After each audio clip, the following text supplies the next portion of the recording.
걸프만에서 시작된 긴장의 불씨가 이제 중동의 모래바람을 넘어 전 세계 금융과 안보의 중심부를 향해 번지고 있습니다. 이란의 위협이 더 이상 인접한 걸프 국가들에만 머물지 않는다는 사실은 국제사회에 거대한 충격을 안겨주고 있습니다. 잠시 시간을 내어 이 상황의 심각성을 생각해 보시기 바랍니다. 세계 경제의 거대한 축을 담당하는 중국, 그리고 일본과 영국이 이란의 새로운 표적으로 떠올랐습니다. 이것은 단순한 정치적 수사를 넘어선 전례 없는 지정학적 위기이자 글로벌 안보 지형을 뒤흔드는 거대한 폭풍의 전조입니다. 오늘 우리는 중동의 패권 경쟁이 어떻게 전 세계를 향한 무차별적인 경제적, 군사적 위협으로 변질되고 있는지, 그리고 그 이면에 숨겨진 모순과 위험천만한 도박의 실체를 깊이 있게 파헤쳐 볼 것입니다. 최근 이란의 지도부에서 나온 성명은 국제사회를 경악하게 만들었습니다. 알리라자니의 암살 이후 사실상 이란의 민간 지도자 역할을 수행하고 있는 의회 의장은 기존의 군사기지뿐만 아니라 미국 군사 예산을 지원하는 금융기관들 역시 합법적인 타격 대상이라고 선언했습니다. 그는 미국 재무부 채권이 이란인의 피로 물들어 있으며 이를 구매하는 것은 곧 자신의 본부와 주요 자산에 대한 타격을 스스로 구매하는 것과 같다는 매우 섬뜩하고 직접적인 경고를 날렸습니다. 이란은 전 세계 투자자들의 포트폴리오를 주시하고 있으며 이것이 마지막 통보라고 강조했습니다. 군사적 충돌의 범위가 물리적인 영토를 넘어 글로벌 금융 시스템의 핵심인 미국 국채 시장으로까지 확장된 것입니다. 이는 현대전쟁의 양상이 경제 전면전으로 번질 수 있음을 시사하는 매우 중대한 발언입니다. 하지만 이란이 과연 자신들이 경고한 그 포트폴리오의 실체를 제대로 모니터링하고 있는지, 혹은 채권국 명단을 한 번이라도 진지하게 확인했는지에 대해서는 심각한 의문이 제기됩니다. 미국 재무부 채권을 가장 많이 보유한 상위 세 국가는 바로 일본, 중국, 그리고 영국입니다. 일본과 영국은 그동안 걸프 국가들에 대한 이란의 공격적인 행보를 강도 높게 규탄해 왔습니다. 하지만 이들은 외교적인 규탄의 목소리를 냈을 뿐 이 복잡한 중동의 전쟁에 직접적으로 개입하거나 군사적인 행동을 취하고 있지는 않습니다. 더욱 놀라운 것은 두 번째로 미국 국채를 많이 보유한 중국의 위치입니다. 중국은 이란과 대립각을 세우기는커녕 실질적으로 이란의 가장 든든한 우군 역할을 해온 국가입니다. 중국은 이란이 수출하는 석유의 무려 90%를 사들이며 이란 경제의 생명줄을 쥐고 있는 최대 고객입니다. 게다가 중국은 이란의 첨단 방공망과 대함 미사일 시스템을 판매하며 이란의 군사력을 실질적으로 뒷받침해 온 핵심 파트너이기도 합니다. 자신들의 경제를 지탱하고 군사적 방패를 제공하는 가장 중요한 동맹국을 향해 타격을 가하겠다고 위협하는 이 기막힌 모순은 현재 이란 지도부가 얼마나 이성적인 판단력을 상실했는지를 여실히 보여줍니다. 베이징의 수뇌부가 자신들을 겨냥한 이 황당한 위협을 마주하고 얼마나 큰 당혹감과 배신감을 느꼈을지 짐작하기란 결코 어렵지 않습니다. 자신들이 제공한 자금과 무기로 버티고 있는 국가가 자신들을 향해 총구를 들이미는 격이기 때문입니다. 물론 현실적으로 이란이 중국이나 일본을 향해 직접적인 군사적 공격을 감행할 것이라고 믿는 군사 전문가는 전 세계 어디에도 없습니다. 중국이 현재 마주하고 있는 여러 경제적 혹은 내부적인 과제들을 모두 고려하더라도 중국의 막강한 군사력과 경제력은 이란과 비교조차 할 수 없을 정도로 압도적입니다. 일본과 영국 역시 막강한 자체 방어력과 국제적인 군사 동맹 체제를 갖추고 있습니다.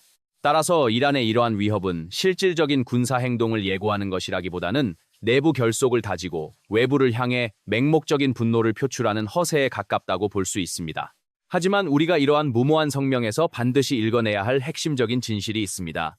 그것은 바로 이란이 현재 자신들의 보복 계획에 대해 그 어떤 치밀한 전략이나 깊이 있는 고민을 하지 못하고 있다는 사실입니다. 최근 많은 언론과 분석가들이 미국이 걸프 동맹국들에 대한 이란의 공격과 같은 뜻밖의 대응에 충분히 대비하지 못했다고 지적해왔습니다. 하지만 정작 우리가 더 주목해야 할 부분은 이란 스스로가 보복의 목적과 대상, 그리고 그로 인해 파생될 국제적인 후폭풍에 대해 아무런 장기적인 대안을 가지고 있지 않다는 점입니다. 이란은 현재 이 전쟁과 아무런 관련이 없는 제3국의 국가들마저 무차별적으로 위협하며 스스로를 고립시키는 치명적인 악수를 두고 있습니다. 나아가 이란이 내세우는 휴전의 조건들 역시 현실성이 전혀 결여되어 있습니다. 예를 들어 미국이 중동 지역의 모든 군사기지를 철수하고 비워야 한다는 이란의 요구는 미국은 물론이고 걸프 국가들 역시 결코 받아들일 수 없는 억지에 불과합니다. 그 이유는 너무나도 분명하고 단순합니다. 중동에 위치한 미국의 군사기지들은 단순히 미국의 패권을 유지하기 위한 수단을 넘어 아랍 국가들을 이란의 팽창주의와 군사적 위협으로부터 보호하는 필수적인 방어막 역할을 하고 있기 때문입니다. 걸프 국가들은 이란의 예측 불가능한 도발과 위협을 누구보다 뼈저리게 겪어왔으며 그렇기에 미국의 군사적 주둔을 자신들의 국가 안보를 위한 핵심적인 생존 조건으로 여기고 있습니다. 결국 이란의 이러한 전방위적인 위협과 비현실적인 요구는 그들의 외교적 군사적 입지를 스스로 좁히는 결과만을 낳고 있습니다. 가장 중요한 경제적 파트너인 중국마저 등을 돌리게 만들 수 있는 무모한 발언은 이란 지도부의 전략적 부재를 증명하는 가장 확실한 증거입니다. 국제사회의 질서와 경제 흐름을 무시한 채 분노와 위협만으로 자신들의 뜻을 관철시키려는 이란의 행보는 결국 더 강력한 제재와 국제적인 고립이라는 부메랑이 되어 그들에게 돌아갈 것입니다. 우리는 이 거대한 지정학적 체스판 위에서 이란이 던진 무리수들이 앞으로 어떤 파장을 불러일으킬지 숨죽여 지켜보아야 합니다. 이러한 지정학적 긴장감은 단순히 외교적인 수사에 머물지 않고 실제적인 물리적 충돌의 위기로 치닫고 있습니다. 그 위기의 중심에는 전 세계 에너지 물류의 대동맥이 자리 잡고 있습니다.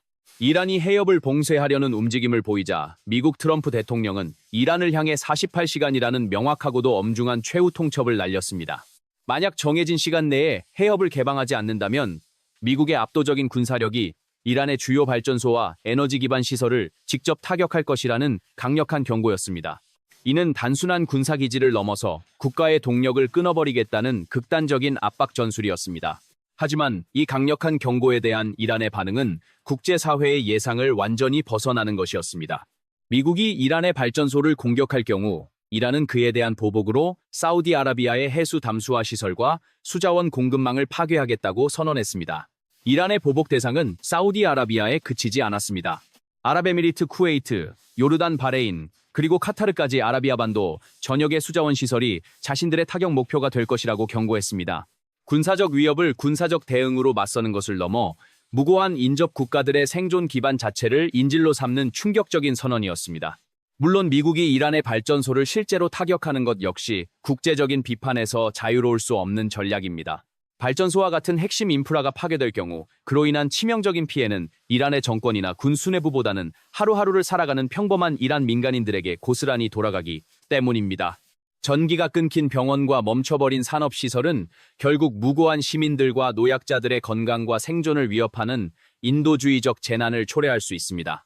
이러한 이유로 전력망 타격은 인도적 차원에서 매우 신중하게 접근해야 하는 선택지입니다. 그러나 이란이 내놓은 보복 계획은 그 어떤 논리로도 설명하기 어려운 모순을 품고 있습니다.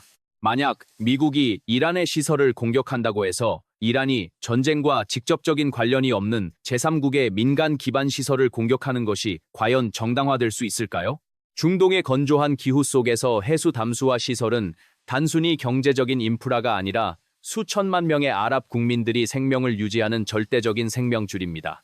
식수를 생산하는 시설을 타격하겠다는 것은 특정 정권이나 군사시설을 겨냥한 것을 넘어 해당 국가의 국민 전체를 상대로 생존권을 위협하는 무차별적인 행위와 다름없습니다. 더욱이 걸프 국가들은 이번 갈등이 시작될 때부터 전쟁에 깊이 반대하는 입장을 명확히 해왔습니다. 이들은 미국에게 자신들의 영공을 통과할 권리를 주지도 않았으며 자국 내 위치한 미군 기지를 이란 공격의 전초기지로 사용하는 것 역시 허락하지 않았습니다. 아랍 국가들은 이란과의 직접적인 무력 충돌이 지역 전체를 돌이킬 수 없는 피해로 몰아넣을 것이라는 사실을 잘 알고 있기에 최대한 중립적이고 방어적인 태도를 유지하며 확전을 막기 위해 노력해왔습니다. 그럼에도 불구하고 이란은 선제 공격에 가담하지 않은 이웃 국가들을 향해 화살을 돌리고 있습니다. 초기에는 군사기지나 전략적 목표물에 국한되었던 이란의 위협이 이제는 식수 공장과 전력망이라는 가장 취약한 민간 인프라로 방향을 틀고 있습니다. 이는 자신들의 군사적 열세를 만회하기 위해 무고한 이웃 국가의 민간인들을 볼모로 삼는 위험한 전략입니다. 전 세계가 이란의 행보를 우려의 눈빛으로 바라보는 이유가 바로 여기에 있습니다. 군사적 갈등의 피해가 맑은 물을 마셔야 하는 평범한 가정으로 향할 수 있다는 우려는 중동의 위기를 전혀 다른 차원의 문제로 만들고 있습니다. 이러한 군사적 위협의 전환은 이란 지도부가 현재 느끼고 있는 극도의 위기감을 역설적으로 보여줍니다. 자신들의 영토나 시설이 타격받을 위기에 처하자 이성적인 외교적 해결책을 모색하는 대신 상대방의 불안을 극대화하려는 전술을 선택한 것입니다. 아랍에미리트와 쿠웨이트, 카타르와 같은 국가들은 경제적인 부를 축적한 국가들이지만 동시에 마실 물을 바다에 의존해야 하는 지리적 특성을 안고 있습니다. 이란은 바로 그 부분을 겨냥함으로써 자신들이 무너지면 중동 전체가 목마름과 혼란 속으로 빠져들게 될 것이라는 극단적인 메시지를 던지고 있습니다. 생존의 필수 요소인 수자원을 파괴하겠다는 위협은 오랫동안 지켜져 온 지역 내의 최소한의 평화적 공존 원칙마저 흔들고 있습니다. 미국의 군사적 압박이 거세다고 할지라도 그 분노의 화살을 자신들과 무관한 이웃 국가의 평범한 일상으로 돌리는 것은 국제사회의 공감을 얻기 어렵습니다. 전쟁이라는 극한의 상황 속에서도 반드시 지켜져야 할 인간 생명에 대한 존중이 훼손될 수 있다는 우려가 커지고 있습니다.